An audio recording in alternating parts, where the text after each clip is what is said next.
igreja significa o quê? Sair Uma para congregação. fora. O sair para fora, você de fato você faz parte de uma congregação, mas o teu id, e não é para evangelizar quem já está dentro da igreja. Isso aí. Como Jesus falava, né? A Bíblia fala como era de costume. Jesus ia na sinagoga. Mas onde Jesus mais ficava? No id. E tudo que se une fica mais forte. Vou dar um exemplo aqui. Uma folha. Aqui, ó. Que facilidade a gente rasga uma folha. É isso aí. Pega um bloco. Tenta rasgar.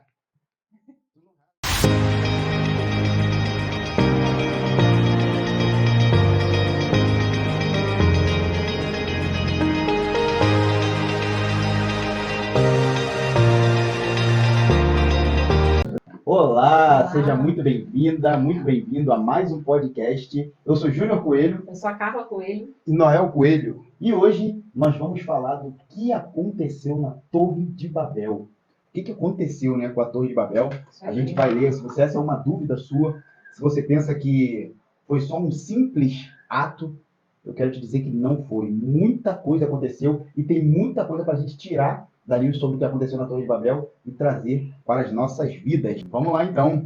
Primeiro a gente precisa saber quem foi, né? Quem foi que idealizou a Torre de Babel? Quem começou? Teve um líder, né? O povo estava com esse líder, né? O povo queria realizar isso também, mas teve um líder. E o nome desse líder era Nimrod. Quem foi Nimrod? Vamos saber quem foi Nimrod? Quem foi Nimrod? Isso aí. Está lá a partir do Gênesis, né, da passagem de Gênesis 10. Isso aí. A gente ouve muito da Torre de Babel, se você quiser acompanhar aí, para você saber mais da Torre de Babel, Gênesis 10 e 11, né? Exatamente. Vamos lá. Então vamos lá para Gênesis 10, no versículo 8. E Cuxi gerou a Nimrod, e este começou a ser poderoso na terra. Nimrod foi o primeiro homem poderoso na terra. Então já grava aí, ó, o primeiro homem poderoso na terra. E só um detalhe, esse Cuxi era neto de Noé. E Nimrod era bisneto de Noé, porque Cuxi, né, era neto e ele era bisneto. Então ele vem dessa descendência aí de Noé. Porém, dentro dessa descendência, um dos filhos de Noé foi amaldiçoado por Noé devido a um acontecimento que ele expôs a nudez do pai, né? Depois você vê lá em Gênesis 9, se eu não me engano, que você vai entender o que aconteceu, um episódio, né, com Noé e o seu filho, e a partir disso ele vem a amaldiçoar a descendência daquele filho que foi Cã.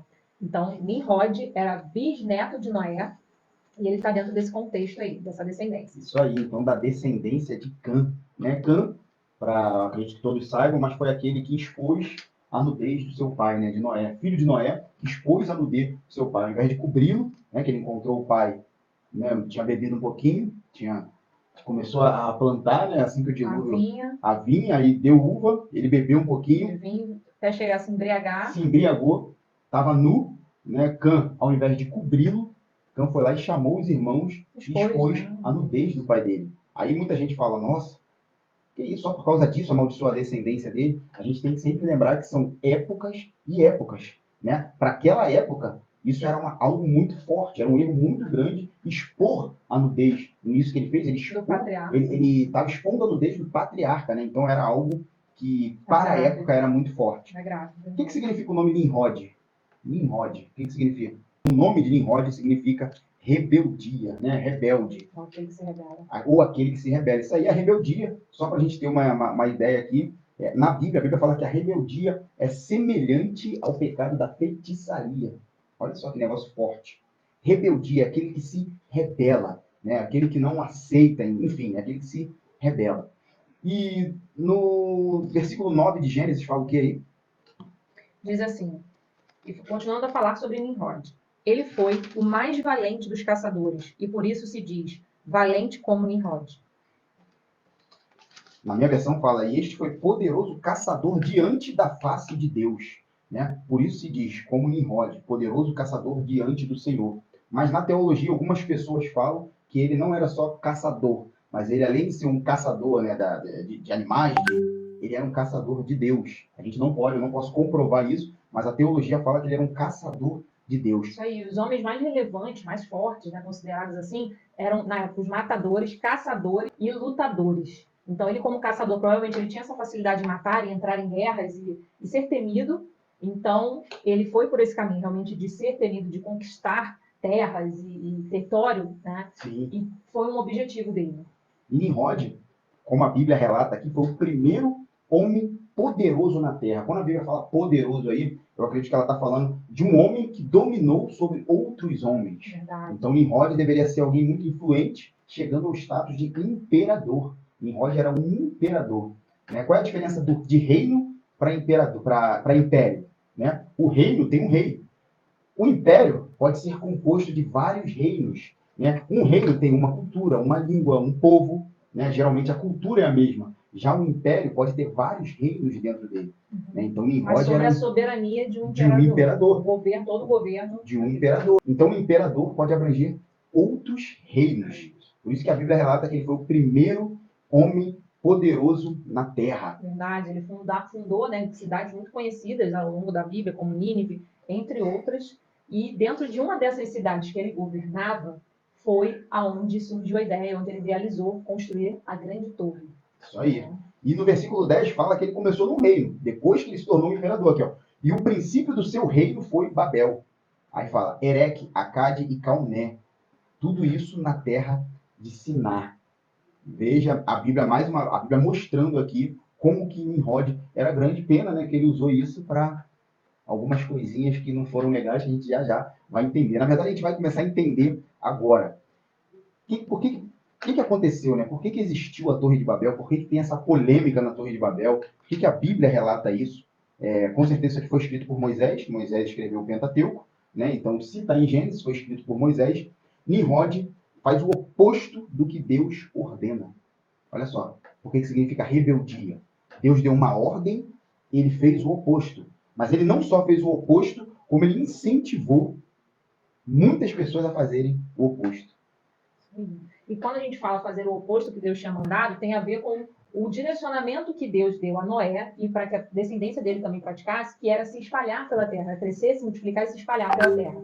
Mas, na verdade, ele estava governando, monopolizando, enfim, e gerando ali uma concentração de pessoas debaixo do governo dele e debaixo da vontade, soberania dele. Isso aí.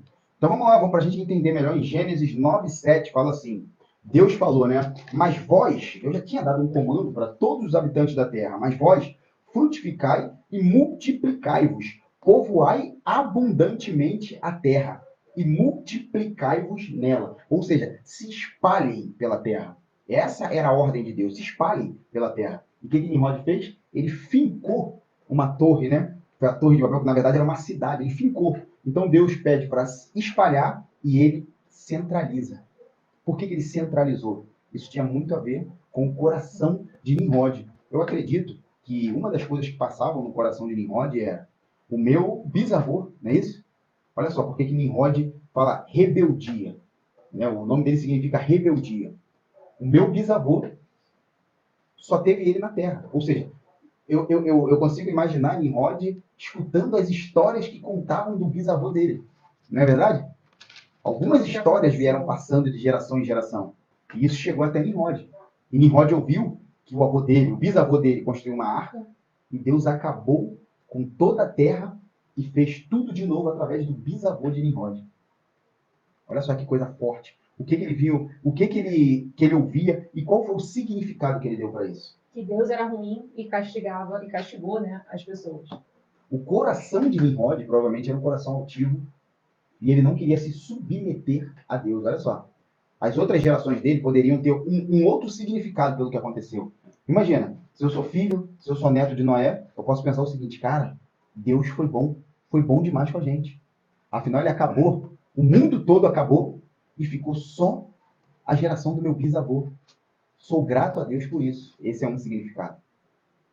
Eu acredito que muitos, na verdade, a grande maioria da geração de Noé deu esse significado. Por que eu estou falando significado? Olha só, nós somos os significados que a gente carrega aqui dentro.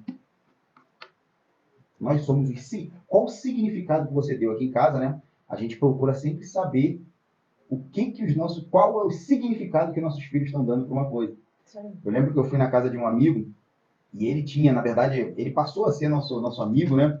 Porque a gente alugava a casa dele. E ele tinha uma casa muito bonita, uma casa avaliada em 5 milhões.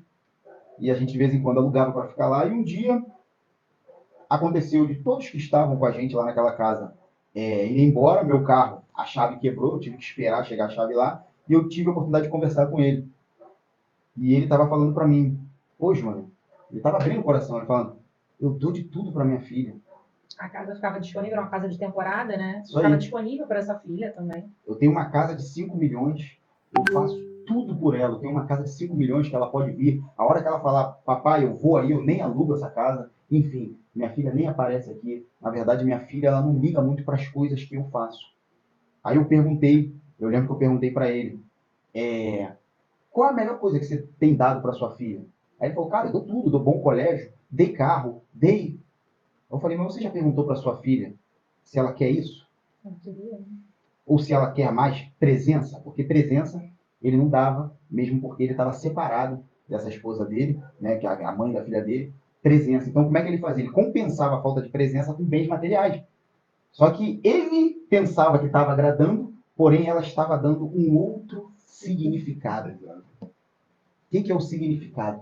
Qual significado você tem dado, talvez, para o seu pai ou sua mãe? Meu pai e minha mãe são assim, assim, assim. Eu não quero saber o que seu pai e sua mãe fizeram para você. A única coisa que eu quero te dizer é, eles fizeram o melhor que eles podiam, com o que eles tinham. Ah, mas meu pai me tratou mal. Eu peço para você analisar como é que o pai dele tratou ele. Como o pai dele tratou ele? Ah, minha mãe era isso, isso e isso, me tratava mal, me esnobava. Pergunte, comece a analisar como que ela foi criada. Não pense mais só na tua dor, mas tenha empatia para conhecer a dor do teu pai, da tua mãe, de quem te maltratou. Verdade. Porque o ferido se torna o feridor. Verdade. Existe a vítima, talvez você se veja como vítima, mas uma vítima de outras vítimas. Isso aí. Então, não veja só isso. Qual o significado? A Bíblia fala o quê? Honra teu pai e tua mãe para que seus dias na terra se prolonguem. Mas entre linhas, a Bíblia fala, honra teu pai para que a tua vida financeira melhore. Honra tua mãe para que o teu sentimental melhore. Então, às vezes, a vida da pessoa está presa, porque ela não honra pai e mãe. A Bíblia em nenhum momento fala, honra teu pai e tua mãe somente se eles forem bons para você, não. A Bíblia só fala, honre teu pai e tua mãe. E não tem vírgula. Não tem vírgula. E às vezes há uma dúvida do que é esse honrar, e honrar é aceitar como são. Aceitar como eles são. Entender que eles deram o melhor para você com o que eles tinham. E muita gente vê o pai do amiguinho, né? O pai do meu amigo é bem melhor, a mãe do meu amigo é bem melhor, mas o meu pai e minha mãe fazem isso. Não é à toa que eles fazem isso. Alguma coisa tem. Então, qual o significado? Que Nimrod pode dar. Qual o significado? A gente está falando de algumas gerações aqui, talvez as outras gerações, pai, avô, de Nimrod, tiveram gratidão, mas quando chegou em Nimrod, ele deu um outro significado. Que Deus é esse que acabou o mundo? Que acabou com o mundo em dilúvio? O que eu vou fazer? Eu vou me preparar contra esse Deus. Ele estava certo, Nimrod? Mediante a crença dele. Mediante a crença dele, mas a crença dele, ter uma crença não significa que essa é uma verdade. A sua crença vai parecer muito que é verdade, vai parecer muito que essa é uma verdade absoluta. Assim como Nimrod tinha isso no coração dele. Essa é uma verdade absoluta. Deus é mau e a qualquer momento ele pode enviar um novo dilúvio. O que a gente vai fazer?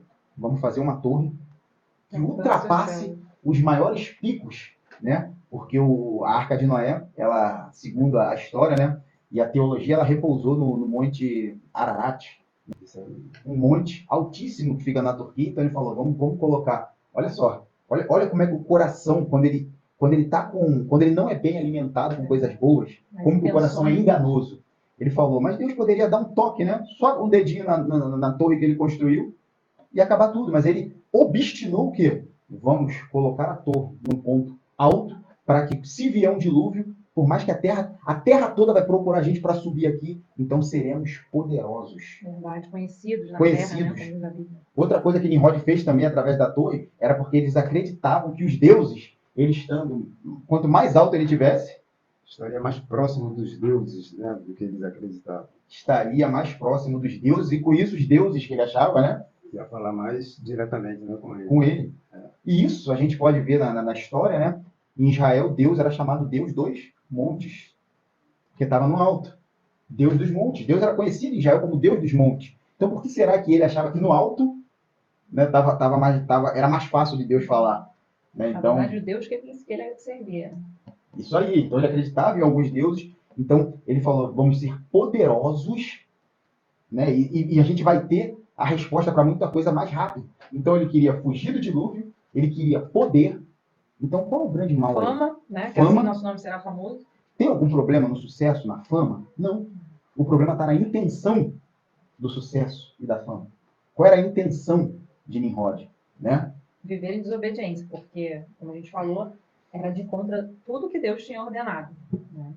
Mas há na verdade, há dois grandes ensinamentos que fizeram com que eles realmente alcançassem esse grande feito, apesar de não ter concluído, né? Mas eles chegaram, sim, a chamar a atenção de Deus, e a gente vai ver isso no capítulo 11. Sim. Mas antes, só para a gente finalizar essa parte aqui, entende uma coisa, olha só, Deus ele trabalha no movimento. Quando ele fala espalhar, quando Deus dá o comando para povoarem a terra, multiplicar, ele fala se espalhem pela terra, ou seja, dê movimento. Você sabia que nada na natureza fica parado? Sabia disso? Deus criou a natureza e nada fica parado. Aos nossos olhos, a gente olha para uma pedra e ela está parada. Mas ela não está parada, ela vibra. Tudo tem vibração. O nosso corpo vibra. Você dormir no nosso corpo, se a gente pudesse ver, ele está numa vibração altíssima. Não é pouca vibração, é uma vibração altíssima. Então Deus é um Deus de movimento. O que Nimrod fez? Fincou uma cidade para centralizar, olha só.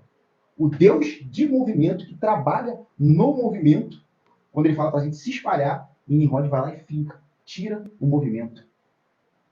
Olha o perigo disso. Se você parar e ver na Bíblia, todos os homens que foram usados por Deus, o que aconteceu com eles? Foram movimentados, como uma peça de xadrez. Verdade. O Espírito faz isso. O que o Espírito fala lá em João 3,8? O vento sopra onde quer. Vocês já viram vento parado? Se tiver sem vento no lugar, está parado. Mas onde tem vento, tem movimento. Então olha o que João 3,8 fala. O vento sopra onde quer e ouves a sua voz, mas não sabes de onde vem, nem para onde vai. Olha a vibração. De onde vem, nem para onde vai. Assim é todo aquele que é nascido do Espírito. Até a água parada morre. Verdade. E só para complementar, é no versículo 4 que ele fala, assim nosso nome será famoso, né, após a construção, e não seremos espalhados pela face da terra. Ele tinha consciência que Deus tinha mandado se espalhar, não concentrar. E ele estava se E revelando. ele revela aí, nesse versículo. As intenções com a torre, né, com a grande torre. Isso aí. E aqueles que estão em propósito de espírito se movimentam. A gente lembra que há um tempo atrás a gente conversou com fulano de tal. Não é que haja mal nisso, mas é ficar atento aos sinais. Fulano de tal mora naquela casa ali, está naquele mesmo lugar já há 40, 50 anos. Tantos anos. Cadê o movimento? Deus trabalha com movimento. Os grandes homens de Deus foram utilizados em movimento.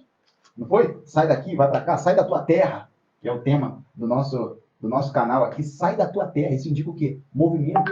Sai da tua terra, vai para lá, vem para cá. O espírito se movimenta. E todo mundo que está em propósito de espírito, espere que o espírito vai te movimentar. Verdade. Ao E contrário, pode ser dentro do seu bairro, dentro da sua cidade, do seu país, ou até mesmo fora dele. é isso aí, dependendo da frequência que você chegar maior, dependendo de quanto você se entregar, quanto mais você se entregar, maior vai ser o movimento. Eclésia significa o quê? Sair para fora. Sair para fora. Igreja significa o quê? Sair para fora. Tem gente que fica socado só dentro da igreja. Mas a igreja é como um vestiário. Você chega lá, se arruma e sai. Não é isso? Se arruma e sai. Não é para ficar morando dentro do vestiário. Porque a gente precisa dar movimento. E complementando, não é que a gente esteja estimulando a você não fazer parte de uma congregação. O sair para fora, você de fato você faz parte de uma congregação, mas o teu id, e não é para evangelizar quem já está dentro da igreja. É quem está fora, é quem não conhece. Isso você só faz quando você sai daquele contexto, né, ali de congregação e vai para fora. Isso aí. Como Jesus falava, né? A Bíblia fala como era de costume. Jesus ia na sinagoga. Mas onde Jesus mais ficava? No id, no eclésia, para fora. Jesus pregava. A sinagoga, às vezes, era um espaço que dava para 200, 300 pessoas. Mas fora da sinagoga, Jesus pregava para 4, 5, 6 mil pessoas. Né? Então, eclésia é isso, para fora. Para fora. Não que você não tenha que congregar. Porque a própria Bíblia fala, que mostra como que Jesus fazia, como era de costume. Ele ia à sinagoga. Era de costume. Então, em nenhum momento ele parou de ir para a sinagoga. Então, vamos lá. Continuando ainda a falar sobre Nimrod, o oposto que ele fez do que Deus falou, né? Em Gênesis 11:1, só uma vírgula aqui fala, e era toda a terra de uma mesma língua e de uma mesma fala. É como se o mundo todo falasse, um exemplo, a língua portuguesa, o português. Isso aí. Né? Ou se todo mundo falasse o inglês. Então imagina, toda a Terra, todas as pessoas que haviam na Terra falavam uma mesma linguagem. Na mesma linguagem. Mas por causa da intenção de Nimrod, o que Deus fez? A gente já vai explicar aí. Desceu, confundiu as línguas. Então, se hoje você tem que fazer curso de inglês, Vários idiomas. mandarim, espanhol, é culpa do Nimrod. É culpa do Nimrod, né? Todos falavam a mesma língua. Pode ler o 4? E diz assim: depois disseram, vamos construir uma cidade com uma torre que alcance os céus. Assim, nosso nome será famoso e não seremos espalhados pela face da terra. Olha só. Deus falou, se espalhem, né? Multiplicai-vos, se espalhem. E ele fala, não vamos nos espalhar. Vamos fazer uma torre para a gente não se espalhar. E parece que ele já esperava algo, né?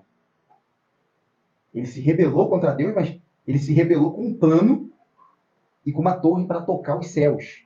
Né? A teologia, né? Alguns relatos falam que essa torre chegou a 2,4 quilômetros de altura. 2,4 quilômetros de altura, naquela época, antes de Abraão. Hoje, o prédio mais alto que tem, né, no momento que eu falo desse vídeo, é o Burj Khalifa, não é isso? 800 Que fica em metros. Dubai, que tem 800 metros. Ou seja, o que o Nimrod construiu, né, junto com o povo, era 3 vezes maior na tecnologia daquele tempo do que o maior prédio do mundo hoje. Então, pensa na intenção desse cara. Pensa se ele estava brincando. Então, vamos pensar aqui. Se chegou a 2,4 quilômetros, Deus não interviu na hora. Não é? Vamos ler o próximo para a gente entender? Isso aí, diz assim: o Senhor desceu para ver a cidade e a torre que os homens estavam construindo. E disse o Senhor: eles são um só povo e falam uma só língua. E começaram a construir isso. Em breve, nada poderá impedir o que planejam fazer. Olha só. Essa é a hora de redobrar a atenção, né? Isso aí. Essa O aqui, momento alto, um dos versículos mais importantes da Bíblia. aqui tem um segredo que Deus deu. Principalmente se você é casado. Se não é, ótimo também. Mas principalmente se você é casado. Vamos lá. Então desceu o Senhor para ver a cidade e a torre que os homens edificavam. Que momento o Senhor desceu? Se a história fala que chegou a 2,4 quilômetros de altura, então Deus não desceu quando ele começou a fazer. Ele já estava no processo. Eu acredito que Deus olhou e falou assim, chegaram a 100 metros de altura. Eles vão parar. Vamos ver isso aí. Daqui a pouco chegou a 200 metros de altura. Ele falou, daqui a pouco eles param. Vamos ver que já está alto, eles devem estar com medo.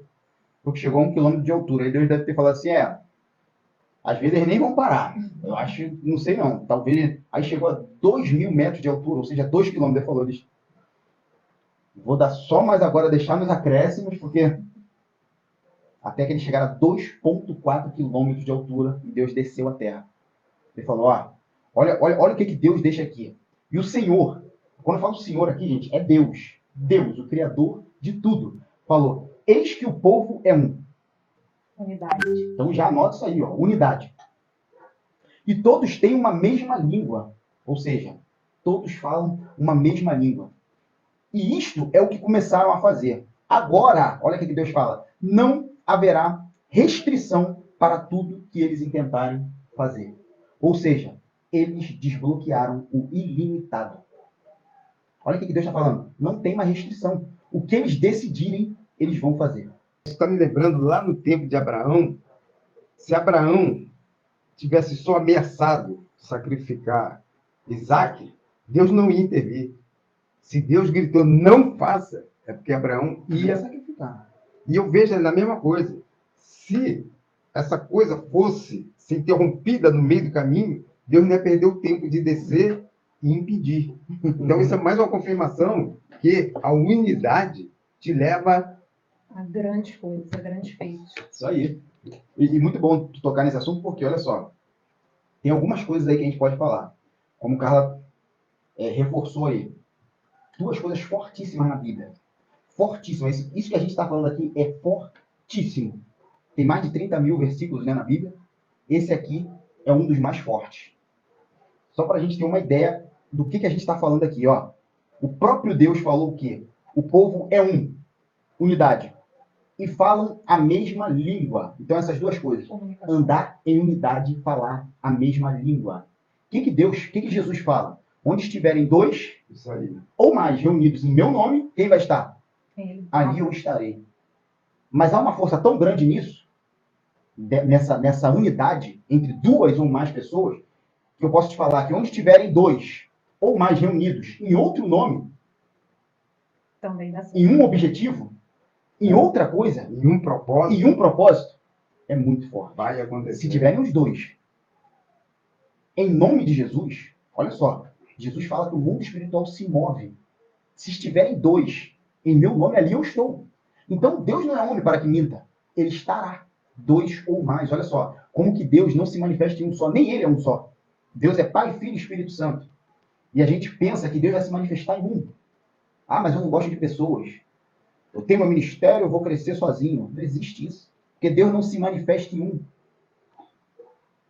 Deus não se manifesta em um. Por isso que ele fala para a gente amar o próximo. A gente tem que aprender a estar em dois ou mais. Se você quer realizar coisas grandes, dois ou mais. O que Salomão fala? Na multidão de conselheiros se acha quem? A sabedoria. Então não é sozinho. Tudo que Salomão construiu sozinho? Não. Foi na multidão de conselheiros. E ele não fala um ou dois conselheiros, ele fala na multidão. Por quê?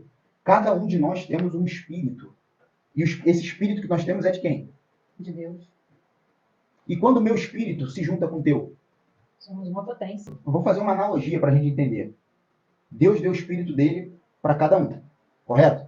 Mas esse espírito é teu ou de Deus? De Deus. Imagina quando o espírito de Deus que está dentro de você se junta com o espírito de Deus que está dentro dela. E se o espírito de Deus que está dentro de mim se junta. O que a gente está fazendo? Um corpo. Não é um corpo que a gente está formando? O que Deus fala? Que a igreja é um corpo. Não existe força em um só. Quanto mais junção no espírito, mais a gente está formando um corpo. E Deus vê e age no corpo. Então não tente agir no individualismo. Olha só o que Nimrod fez. Ele liderou uma rebelião, algo ruim, mas ele liderou de uma forma que tem poder. Unidade, linguagem e propósito. O que Deus fala? Bem-aventurado é o homem que alcança uma mulher, que tem uma esposa. Porque ali ele tem a oportunidade de não ser mais um, mas agora são dois. Não propósito. Quando eles estão no mesmo propósito, eles estão começando a formar o quê? Um corpo. São dois espíritos. Dentro de uma empresa, eles chamam de mastermind. Toda grande empresa tem o quê? Uma mesa onde sentam várias pessoas, né? Alguns do estratégico, vendedor, para alcançar o quê? É um mastermind. Porque se o ímpio sabe disso, para alcançar uma mente superior. Olha só o que eles falam. De que serve o mastermind? Aqui eu já não estou falando mais de cristão. Eu estou falando do ímpio. Eles Já tem o entendimento, né, de chegar a um propósito com o pensamento de cada um forma, né? E cada um forma. Eles formam um mastermind e é colocado no centro da mesa o propósito. Qual é o propósito? Não pode dividir o propósito. O propósito é a gente conseguir isso. Aí começa. E ali, eles alcançam uma mente superior. E tudo que se une fica mais forte. Tem aquele ditado que fala que uma brasa fora do braseiro, ela se apaga mais rápido. Vou dar um exemplo aqui. Uma folha. Aqui, ó. Que facilidade a gente rasga uma folha. É isso aí. Pega o bloco, tenta rasgar. Tu não rasga. Não rasga. O cordão Então, de 3 tudo. dobras O cordão de 3 não dobras. arrebenta tão Lugar- facilmente. Isso aí. Unidade. Então vamos falar disso. União e unidade, para a gente desmistificar isso. Então vamos entender melhor. Eu tenho aqui um saco de laranja. Com 3 laranjas. Eu vou lá e corto aquele saco de laranja e as laranjas caem aqui. Elas vão cair uma juntinha com a outra? Não, ela só estava em união. Vai uma para cada lado. Agora eu peguei essas mesmas 3 laranjas e joguei no liquidificador e bati. As 3 no liquidificador. O suco, você vai dar para dividir uma laranja da outra? Não, elas estão em unidade. Porque ali elas estão em unidade. O que Nimrod fez foi isso. Deus olhou e falou, o povo é um. É um quê? É um suco de laranja. Não é uma laranja. Não há conflito. Não há conflito. O povo se uniu, o povo está em unidade, o povo é um. Entende? Muitos casais vivem em união. Mas o marido quer uma casa, a mulher quer um apartamento, quer morar num apartamento, o marido numa casa. A mulher quer viajar, o marido quer juntar dinheiro. Não chegam em unidade de propósito. Então, cada um tem uma energia, correto? O marido tem uma energia, a mulher tem outra. Só que essa energia está como? Direcionando, né? Dispersa. Na verdade, existe ali um cabo de guerra. Isso aí. Dispersão de energia. Dispersão. E para piorar, é quando ainda atinge a linguagem. Que um fala grego, o outro fala alemão, Olha e só. não se entendem. Olha só.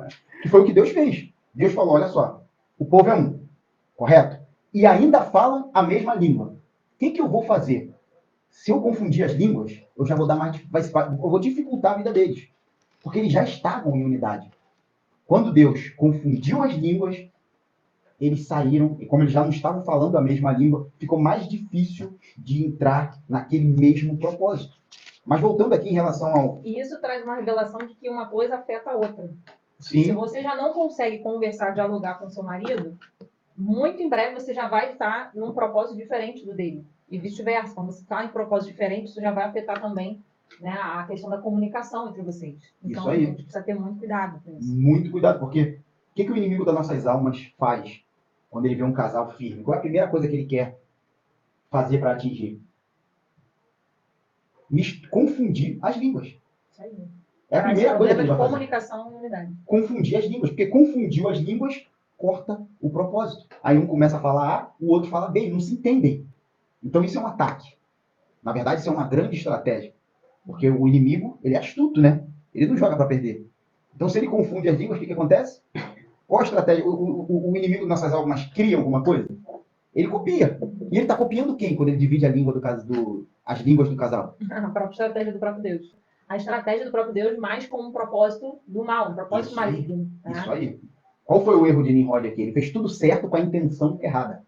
Quando você está fazendo tudo certo com a intenção certa, o inimigo vem para confundir as línguas. Perfeito. Deus só confundiu as línguas ali porque Nimrod tinha uma intenção Um errada. propósito errado. Mas Deus falou, mas como isso aqui está na Bíblia, né? Como Deus deixou isso aqui na Bíblia, Ele quer que nós saibamos dessa força. E, infelizmente, quem mais usa essa força são os filhos Das trevas. e não os filhos da luz. O que o inimigo faz quando ele quer destruir uma igreja? Ataca a unidade e a linguagem. É por isso que a gente tem que procurar se manter em unidade e levar isso para qualquer lugar, principalmente com a sua esposa, com o seu cônjuge, com seus filhos. Você sabe por que muitos filhos, quando crescem, né, e começam a fazer coisas erradas, andar com pessoas erradas? Porque o filho achou a unidade na rua. Como ele não encontrou, como em casa só tinha união, quando ele vai para a rua e encontra a unidade, é ali que ele vai seguir. Olha o perigo que há nisso. E o que a gente está falando aqui? Presta atenção, como Deus reforça sobre esse assunto que a gente está falando, a força que tem você está em unidade. Em Provérbios 11, 21, Deus fala que vai punir os maus. E ele fala assim, ainda que o mal junte mão a mão, não ficará sem castigo. Ainda que o mal junte mão a mão, ou seja, o mal, Unidade de propósito. ainda que ele junte mão a mão, estejam falando a mesma linguagem, está em unidade de propósito, não ficará sem castigo. Deus está falando que o mal usa isso e tem força com isso quando usa. Mas, qual é o detalhe? Não vai ficar sem castigo.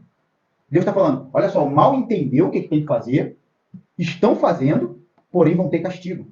Ei, filhos da luz, entendam o que tem que fazer, façam que terá força, poder e bonança. Verdade. No propósito certo. No propósito certo. Então, só para reforçar aqui o finalzinho do versículo 6, Deus fala que assim, Deus fala que vai descer para confundir as línguas e fala, porque não haverá restrição para tudo que eles vão fazer, que eles podem fazer.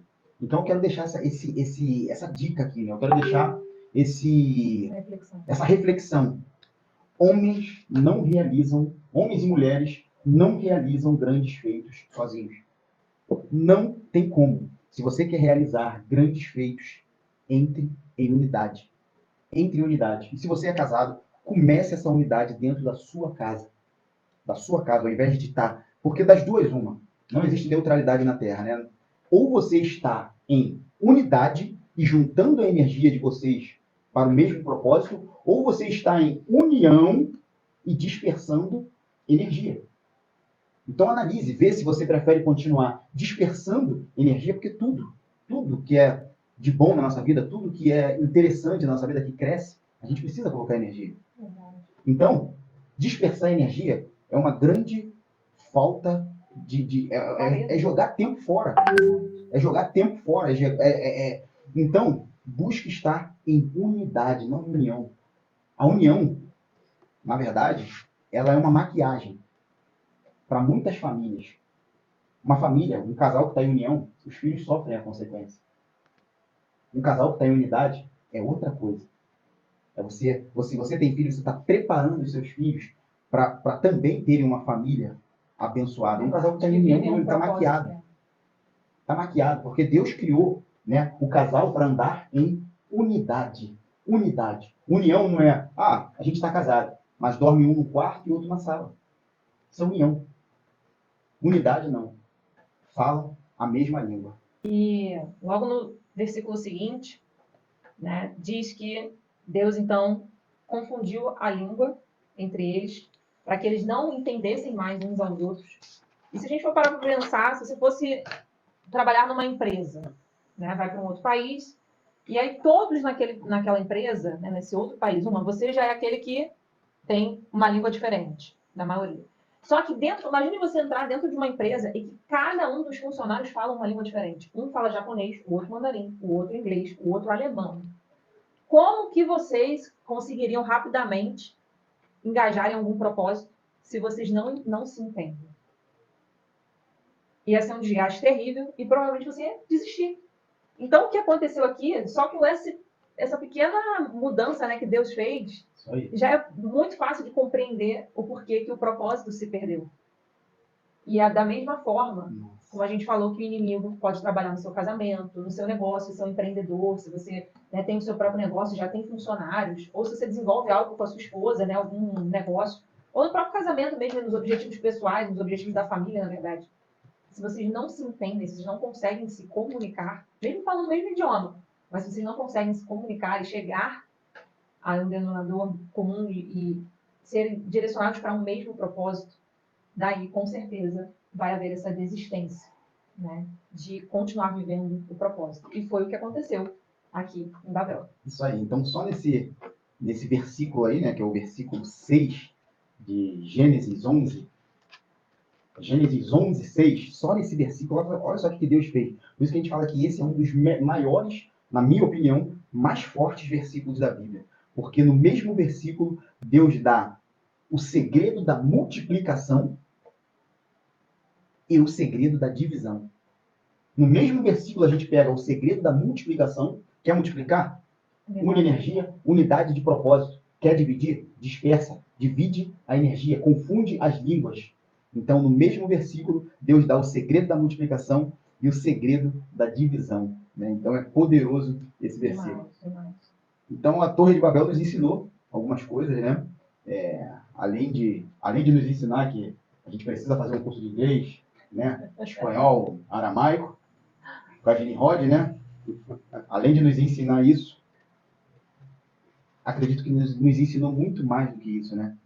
Muito mais do que isso. Com certeza. A gente pode tirar ensinamentos aqui de como liderar grandes projetos, como liderar um propósito, como fazer com que um povo volte para um propósito, como ter essa unidade dentro do seu casamento, dentro da sua família, ou como resolver a questão, né, da desunião, da desarmonia dentro do lar. Olhem quantas situações, em quantos contextos, esses simples chaves, chamada unidade e linguagem, unidade de propósito e linguagem, pode transformar uma realidade, uma circunstância. É verdade. Então, aprendemos muito, né, com a Torre de Babel. Espero que você tenha aprendido. E digo, qual o melhor dia, se você é casado, qual o melhor dia para você implantar? Senta, conversa com a sua esposa, com o seu esposo, para você implantar essa unidade no casal e parar de perder tempo. O melhor dia foi ontem. Mas como ontem você ainda não tinha escutado isso aqui que você está escutando hoje, o melhor dia é hoje para você fazer isso. Parar de dispersar energia. Automaticamente você vai parar de ficar reclamando que as coisas não dão certo. Não estão dando certo muito por causa dessa dispersão de energia. Há muito poder. O Espírito de Deus habita dentro de você. Há muito poder dentro de você. Mas para a gente poder usar esse poder, né, a gente tem que estar habilitado. A gente tem que se habilitar para poder usar esse poder. E uma das formas de se habilitar é entrando em unidade. Entrando em unidade. Pai, quer deixar alguma consideração final? Falando em unidade, você mais Deus é maioria. Não. A gente fazer unidade não pode ser com qualquer pessoa. Então, você mais Deus é maioria. Nossa. É isso aí, Deus, olha só. Deus quer estar em unidade com você. Nossa, e Deus é Espírito. Deus é Espírito. Ele quer que você, em espírito também, não em carne. Em A carne milita contra o espírito. milita contra o É Espírito. impossível estar em unidade com Deus estando na carne. Você pode até estar em união, né? Estar no corpo. No corpo da igreja em união. Eu estou aqui no corpo. Vou para a igreja todo domingo. Estou no corpo, em união. Mas Deus quer unidade. Isso me faz lembrar de Gedeão. Com 300 homens, derrotou um exército com 36 mil homens. Esses 300 foi escolhido por Deus. Verdade. Não é, cara? E se eles não desistiram, é porque eles tinham unidade de propósito. Com certeza. Unidade, isso aí. Eles tinham unidade. E foi Deus que separou, né? Todos eles. Foi. Eram 32 mil e Deus foi tirando. Quando escolheu os 300, falou, é esse que você vai Esse lutar. que eu vou. E olha como Deus nos convida o tempo todo a estar em espírito. Porque uma vez que você está na carne, você é uma pedra de tropeço para o propósito da igreja. Porque imagine que a maioria das pessoas na tua igreja, ou grande parte, está ali buscando seguir os propósitos de Deus. Mas todo aquele que não segue, ele está atrapalhando a unidade que Nossa. a igreja precisa ter. Então eu quero te fazer uma pergunta. Quem sabe mais da vida? Você ou Deus? Deus ou você? Se a resposta é Deus, eu falo daquela música, eu te peço, meu Deus, que as nossas vontades se encontrem, mas se não se encontrarem, que prevaleça a sua. Ou seja, é tão bom quando as nossas vontades se encontram, mas eu conheço que eu sou pequeno. Se por acaso elas não se encontrarem, Deus, que a tua prevaleça. Então você, quando você faz isso, você entra em unidade com Deus. A unidade não quer dizer que você concorda, né? A unidade quer dizer que você abre mão da sua vontade em prol de um propósito maior. Carla, quer deixar alguma consideração final? Quero só reforçar isso que você disse, meu bem. Que às vezes a gente pode pensar, poxa, mas eu vou abrir mão realmente dos meus planos, dos meus sonhos. Mas uma vez que você tiver clareza do que é o propósito, você vai querer entrar nele. Esse povo aqui de Babel, eles provavelmente também tinham outras coisas para fazer. A gente sempre tem outras coisas para fazer. Muitos aqui provavelmente no início pensaram, não, mas eu tenho que trabalhar, eu tenho que construir outras coisas. Mas nunca tiveram clareza de um propósito. Muitas vezes com persuasão, né? Alguém ali, ou por pura opressão, vamos dizer assim, levaram eles a seguirem aquilo ali. Mas, se você tiver clareza do propósito que Deus tem para a sua vida, para a nação, para o planeta, para a humanidade, eu tenho certeza que você vai ser levado a entrar nessa unidade com o corpo de Cristo para seguir esse grande propósito. Isso aí. Então entrega seus planos para Deus, né? Entrega para Deus, porque os sonhos de Deus são maiores que os seus. Ele vai pegar o seu plano, e eu tenho certeza que ele vai fazer muito mais do que você já planejou, tá? Concluímos aqui mais um podcast, né, falando o que aconteceu na Torre de Babel. Se esse podcast somou um pouquinho na sua vida, né? Eu convido você a seguir o Sai da Tua Terra, né, o nosso canal, o canal em que você está assistindo agora aqui. Sai da Tua Terra, vai ser um prazer ter você aqui com a gente. Já compartilha com alguém. Essa mensagem precisa chegar em alguém. Né? Eu não consigo chegar, nós não conseguimos chegar nessa pessoa que na sua cabeça o Espírito Santo já mostrou que precisa ver esse podcast. Eu não consigo fazer isso, mas você consegue. Então comece fazendo a sua parte. Curta, ativa o sininho, né? Que a gente sempre vai estar falando da mensagem de Deus aqui. Afinal, a fé vem pelo ouvir, né? Ouvir a palavra de Deus. Foi muito bom estar com você. Muito bom. Desejo uma semana abençoada para ti. Fica com Deus. Tchau, tchau.